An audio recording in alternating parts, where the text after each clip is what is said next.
وبه نستعين أما بعد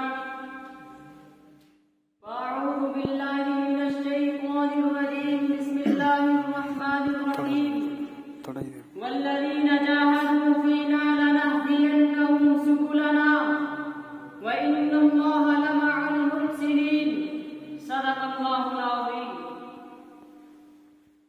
شاد باش و شادگی اے سرزمین دیوبند، شاد باش و شادگی اے سرزمین دیوبند، ہند میں تو نے کیا اسلام کا جھنڈا بلند. محترم المقام، قابل احترام میرے اساتذہ کرام اور میرے عزیز ساتھیوں، میں آج کی اس پروگرام کے اندر علماء دیوبند کی تاریخ بیان کروں. علماء دیوبند کی تاریخ کیا ہے؟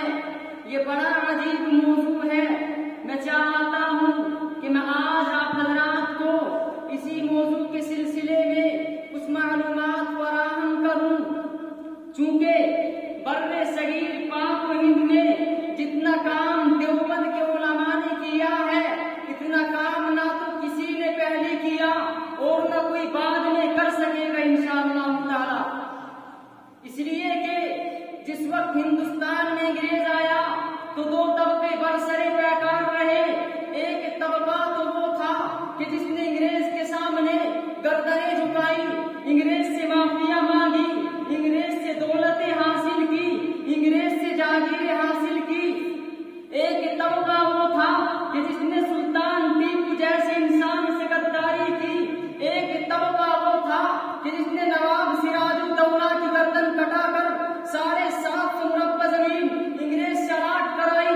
ایک طبقہ وہ تھا کہ جس نے بالا کوٹ کے پہاڑوں پر شاہ اسماعیل شہید رحمت اللہ علیہ سے غداری کر کے اس نواز رسول صلی اللہ علیہ وسلم کو، اس خانوادہ رسالت کو، اس پیغمبر سے تعلق رکھنے والے اس مجاہد اسلام کو بالا کوٹ کی پہاڑیوں پر شہید کرا دیا. ایک تو وہ طبقہ تھا اور دوسری طرف ایک طبقہ وہ تھا کہ جو شاہ ولی اللہ کے نام کا وارث تھا، جو شاہ عبدالعزیز کے فتوے کا نمبردار تھا، کہ جس فتوے نے بر صغیر میں مالٹا اور کالا پانی اور اسکندریہ کے ساحل پہ جیلوں کو آباد کر کے پھانسیوں کے تختے پر چڑھ کر ساری زندگی انگریز سے ٹکرا گیا.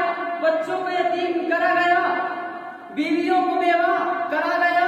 ارے وہ طبقہ کٹ تو گیا لیکن نہ تو انگریز کے سامنے گردن جھکائی اور نہ ہی دنیا کے کسی اور باطل کے سامنے گردن جھکائی.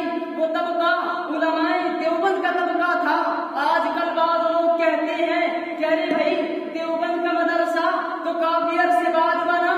اس کا مطلب تو یہ ہوا کہ جب سے دیوبند کا مدرسہ بنا اس وقت سے دیوبندی بنے، اس سے پہلے دیوبندیوں کا نام و نشان نہیں تھا. بعض مولوی کہتے ہیں، میں کہتا ہوں کہ قاسم نانوتوی رحمت اللہ علیہ ہمارے پیر و مرشد نے دیوبند کا مدرسہ بنایا، لیکن دیوبند کا مدرسہ بنانے سے پہلے وہ عالم تھے، وہ دین کے فاضل تھے، وہ اسلام کے علم بردار تھے.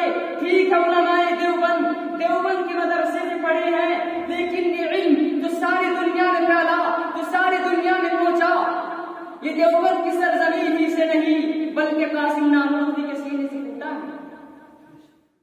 میرے دینی بھائیوں، دیوبند کا مدرسہ کیوں بنا؟ یہ باتیں ذرا سمجھے.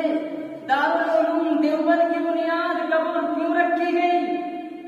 سن 1601 میں ہندوستان میں انگریز آیا تھا تجارت کے نام سے، اور اس نے کر آہستہ آہستہ پورے بر صغیر پہ غلامی کی زنجیروں میں مسلمانوں کو جکڑ لیا. اور ایک وقت وہ آیا کہ سن 1739 میں شاہ عبدالعزیز محدث دہلوی شاہ ولی اللہ کے گھر پیدا ہوئے، اور شاہ عبدالعزیز محدث دہلوی نے سن 1752 میں ہندوستان کی تاریخ میں سب سے پہلا فتوی جہاد جاری کیا اور کہا کہ انگریز کے خلاف جہاد کرنا فرض ہو چکا ہے.